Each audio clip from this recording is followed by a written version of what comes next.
If you are confused by the seemingly erratic and/or underhanded behaviour of your line manager, a peer, subordinate, or a key stakeholder in another team or department, then it's entirely possible it's a narcissist you are dealing with.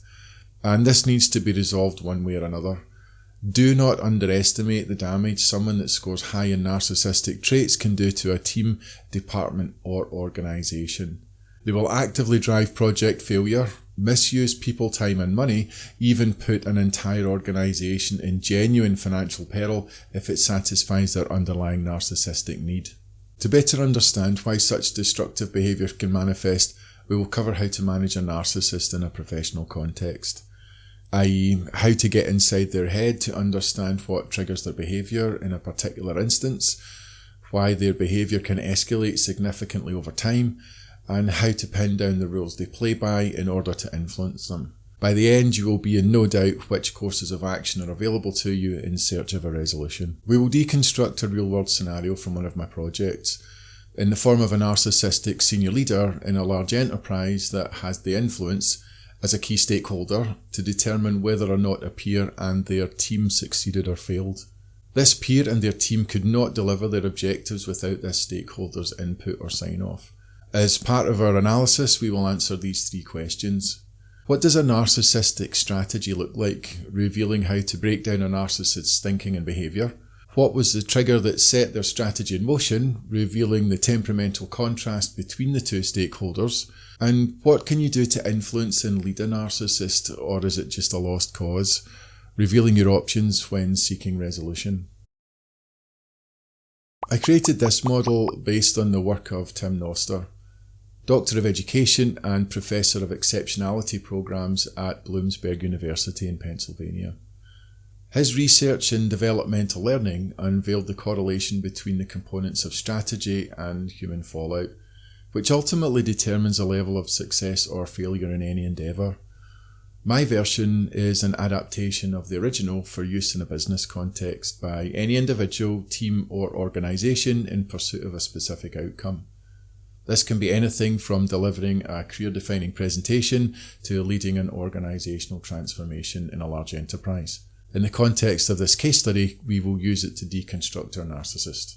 As you can see, each level of strategy directly correlates with a specific intellectual, emotional or behavioural response when an element is missing or populated incorrectly. With a high degree of accuracy, we can use this model to reverse engineer our narcissist's objectives, self-perception and incentives in any given context, which increases the likelihood of being able to influence them in a meaningful way. So let's do that now with a real-world example from one of my previous projects. If you're watching this video, then I suspect you're trying to learn how to solve a problem related to the topic. And by the end, I hope you get what you need. If you do, I have 3 simple asks in return. 1. If you find this case study useful, then give it a like so YouTube knows to share it with others. Or better yet, share it directly with someone who might also be dealing with this issue. 2. If you're a team leader, middle manager or senior leader, banging off a glass ceiling because you are doing too much of your team's work, struggling to challenge and influence decisions, or unsure how to best implement some kind of transformation, be that digital, growth, finance, HR, etc., and you would benefit from relevant case studies, then subscribe to let me know. 3. If you learned something you can put into practice, then buy me a coffee to say thanks. Those that do get to ask questions on how to solve the short and long-term problems they face every day, with dominant themes being made into case studies. Link for that is in the description. Now, on with the show. I had the opportunity to work with a small senior exec team within a large global enterprise. This team are responsible for temperature checking their industry coalface and using the information gathered to inform everything from product R&D to sales and marketing. Yet they have no direct authority over any other department, team or individual within the organisation. This means everything that they set out to achieve relies solely on identifying and influencing internal stakeholders. While in meetings with key stakeholders that included a narcissist, our senior leader would work through the meeting agenda, part of which involved reviewing previously agreed next steps with everyone to find out what's working, what isn't, who's doing okay, and who needs additional support, all to collaboratively keep everything moving forward. My role within this newly formed team was to facilitate them to build their strategy, identify their key stakeholder population, and create an action plan to influence them. In practice, it meant extracting and deconstructing everything they thought about themselves, the company, their purpose, their objectives, ways of working, and provide a concisely populated, actionable framework they could take to the wider organisation to demonstrate, this is who we are and this is how we can support you. During this process, I identified a key stakeholder to be a textbook narcissist, almost always at odds with everything this team tried to do. In almost every instance, our narcissistic stakeholder was the only one repeatedly failing to complete their assigned actions, to which our senior leader would respond with questions in an attempt to better understand what support they would benefit from to overcome their challenges. Our narcissistic stakeholder only ever responded aggressively with fact-free belief statements and accusations to evade and redirect accountability. It's worth pointing out this stakeholder repeatedly overtly stated their team was the best at what they do, yet they were measurably the poorest performing team involved in the activities associated with this particular company project. They rarely, if ever, produced any output or outcomes collectively agreed in these meetings. So what was going on under the surface? If we populate our previous model with what we've learned so far, we can see our senior leader is well intentioned, making their assessment at the levels of capabilities and skills, behaviours and environment. For example, based on the evidence of unexecuted actions, what knowledge and resources are required to address. A textbook demonstration of good leadership and ways of working for a high-performing team. However, from a narcissistic perspective, this is clearly considered a personal and public attack at the levels of mission, identity and beliefs, triggering the behaviours associated with confusion, sabotage and resistance. As this interaction was a regular occurrence, our narcissistic stakeholder was regularly challenged on everything from the aforementioned next steps to taking credit for other people's ideas and work, responding with a campaign of escalating hostility, overt defamation and deliberate project disruption. As mentioned in a previous case study, narcissists, sociopaths and psychopaths, what's the difference? A narcissist's kryptonite is shame. While most of us in this situation would attempt to access the support offered to solve the problem, perhaps with some inconsequential embarrassment, a narcissist can experience an overwhelming sense of public humiliation. The kryptonite in this case was our senior leader presenting our stakeholder with irrefutable evidence completely at odds with not only their own self-perception of greatness, but how they also want others to perceive their greatness. In this moment, the facade their ego had crafted over many years to compensate for deeply rooted self-contempt and feelings of worthlessness was exposed by having them stare in the mirror. Therefore, we can reasonably assume our senior leader's supportive route of inquiry was considered adversarial, hence direct hostile action. Let's zoom out for a moment and consider this behaviour in terms of Stakeholder Management 101. When attempting to influence any individual or team, we know it's essential to align our objectives with our stakeholders' objectives to ensure all collaborative effort is geared towards mutually beneficial outcomes. In most cases, when something is misaligned, most will just say, no thanks, that's not going to work for me, and move on. Or work together to figure out how to better access the value presented in the opportunity, assuming the value to be gained is perceived to be worth the effort. Someone that scores high in narcissistic traits can have a very different reaction when told that something isn't going to work out in their favour or won't get what they want. This can range from an inconsequential accusation-riddled tantrum to covertly campaigning to have you fired or wear you down to resign, all of which I have witnessed on numerous occasions. Okay, back to our example. While our two stakeholders initially appeared to have the same end in mind, the aspiration of success, we can see the definitions behind these aspirations are very different.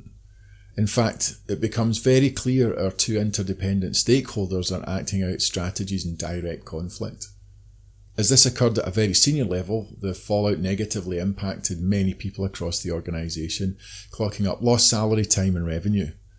However, now that we understand how the game is played, what can we do about it? This is a model based on a decision matrix the US Navy SEALs use for leadership selection, which focuses on the relationship between performance, defined as a demonstration of technical skills, and trust, defined as a demonstration of values and principles. I've added 4 archetypes to offer a sense of who might manifest in each area. These 4 archetypes correlate with specific behaviours that can be measured in any individual, team or organisation. Bully. Results orientated, easily throws others under the bus in order to achieve their end in mind. Micromanager. Slows everyone down through relentless interference in everything everyone does. Puppet.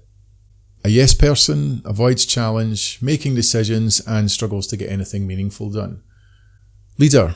Creates aspiration, defines the end in mind, encourages autonomy, resolves conflict, takes hits for the team. In the context of our example, the challenge for the leader of this particular team was to ensure they stayed in the top right-hand quadrant as often as possible when managing their narcissistic stakeholder, which is now far easier as we understand the rules a narcissist plays by. The challenge I put to the team was, do they want to win every battle or do they want to win the war? The first serves their own egos, the second serves the greater good. They opted for winning the war and serving the greater good. Be aware opting for this will have bitter pills to swallow in the short term, which is the price you will pay for choosing the greater good and success in the long term. Based on what we've learned so far about a narcissistic strategy, the tactics were simple, which is essentially textbook stakeholder management, but high consequence if you get it wrong. When embarking on any new project, ask the narcissistic stakeholder what they personally want to gain from participating. Then demonstrate at each stakeholder meeting how their need is on track to be met. And if not, ask for their input to get it back on track, as you're keen to ensure you fulfill your agreement with them. When your narcissistic stakeholder makes a suggestion or presents an idea, no matter how good or bad, tell them it's a great idea and ask if you can spend some time with them to help them flesh it out to understand how, if possible, it might work. If it's not going to work, they will figure it out themselves, and if they make that decision, there will be no fallout. If they suggest an idea that demonstrably belongs to someone else, as with the previous point, tell them it's a great idea and ask if you can spend some time with them to help them flesh it out to understand, if possible, how it might work. These 3 key points repeatedly tick the boxes for maintaining a narcissist's mission, identity and belief system, i.e., they want to demonstrate their greatness and be perceived by others as great. To keep them on side, you will always have to give them more credit than they're due, even when they are wholly incompetent. You will also have to potentially accept unjust outcomes along the way, such as letting them claim others' ideas, work and decisions as their own. Hence the significance of focusing on the long game and the greater good, balancing the end with justifying the means. Interestingly, we had the opportunity to put these tactics to the test on the day this was taught. The impact was immediate and significant, with a fully engaged narcissistic stakeholder keen to sit down and map out the way forward before the close of business. A point worthy of note, the narcissist in this case study was asked to resign from the company a few months later due to 3 key factors: showing the true colours as behaviour escalated, HR doing a thorough investigation, and our senior leader and their team being better equipped to manage things tactically day to day. Someone that scores high in narcissistic traits operates strategies biased towards individualism, with only concern for self, how others perceive them, and what they personally stand to gain in any given endeavour. Though they can appear selfless when actively supporting someone else's endeavour, but only because they will acquire something of value to themselves. A key trigger to set in motion a narcissistic campaign is the presence of shame, a painful feeling of humiliation caused by the consciousness of incompetence and or foolish behaviour. In the context of our example, the trigger for shame was repeatedly drawing attention to their professional failings in public, which undermined their personal sense of greatness. The only way to win over and keep someone with high-scoring narcissistic tendencies on side is to continually reaffirm their self-perception, no matter how poorly they perform or whose ideas or work they claim as their own. Otherwise, you will potentially be on the receiving end of a relentless and remorseless campaign to undermine you, the severity of which will correlate with the severity of their narcissistic traits. Given a narcissist's overriding objective is literally to preserve self and public perception at the expense of everything else at all times, this leaves you with three options, depending on whether you want to attempt to win every battle, win the war, or lay your king on its side. Option 1. Change nothing and do what you have always done, until one of you concedes. Though do keep in mind it's likely to be you, as your narcissistic stakeholder has lifelong experience at executing such campaigns to defeat their opponent, and are therefore far more practiced than you. It's also likely this will end in a legal dispute of some kind, which will be won by the party with the most credible evidence to support their case. Keep in mind the role of HR is to police the line between employer duty of care and employee personal responsibility in favour of the business. Therefore, do not assume that they will fight for your corner. They will gather evidence and do what is best for the company, which may or may not be to your advantage. Option 2. Learn how to affirm your narcissistic stakeholder's self-perception and leverage it to serve the greater good with mutually beneficial outcomes. Though this will initially take a toll, as you will be learning to develop and refine a new skill in real time without a sandbox to practice, all while going head to head with someone highly skilled in their subversive methodology. At the same time, keep track of all agreed actions and outcomes from meetings, calls, emails, etc. It's entirely possible they will attempt to put your head in the noose if they get called out for something dubious they can hang round your neck instead of their own. This is the way to win the war if you think you're up to the task. Option 3. Resign. Depending on your temperament, it's entirely possible you may not be psychologically robust enough to survive options 1 or 2. In fact, if you're already battle weary and your mental health is affected to the degree it's keeping your mind busy around 3 AM, then your brain is already swimming in cortisol. It's entirely possible the best option is to leave and find somewhere else keen to leverage your skill set. Now that you have a better understanding of how someone with high-scoring narcissism perceives themselves, what can trigger a narcissistic campaign and how to influence them, let's consider how you might use what you have learned. Do you contend with someone on a professional basis that is similar to the person in this scenario? If so, what will you do differently from now on in terms of managing day-to-day interactions? Given your narcissist is highly skilled in their game of manipulation and coercion, has this case study highlighted a skills deficit on your part in terms of influencing others? If so, what specific skills do you need to upgrade? When combining your temperament with the options available to you in terms of courses of actions you can take, which option will most likely benefit you in the long term? Remember my 3 simple asks near the beginning? So how did you get on? Did you find this case study useful? If yes, then do give it a like so YouTube knows to share it with others. Or, as I suggested earlier, share it directly with someone who is dealing with this issue. Do you want more relevant case studies like this? If yes, then subscribe to let me know. Did you learn something you can put into practice? If yes, then buy me a coffee to say thanks. Remember, those that do get to ask questions on how to solve the short and long-term problems they face every day, with dominant themes being made into case studies. Link in the description. Take your learning from this case study one step further and complete my case study review. Capture what you've learned and commit to the changes you deem relevant to your situation. A copy of your completed review will be emailed to you instantly. Link in the description. For more insight on how narcissism develops, as well as how to recognise other personality types with narcissistic tendencies, then please do watch Narcissists, Sociopaths and Psychopaths, What's the Difference? Link above my head. If you're a team leader, middle manager or senior leader that would benefit from support with this issue, then check out the tools on my website at 𝗓𝗍𝗄𝗎𝗆wallace.co.uk. Links also in the description. Thanks for watching.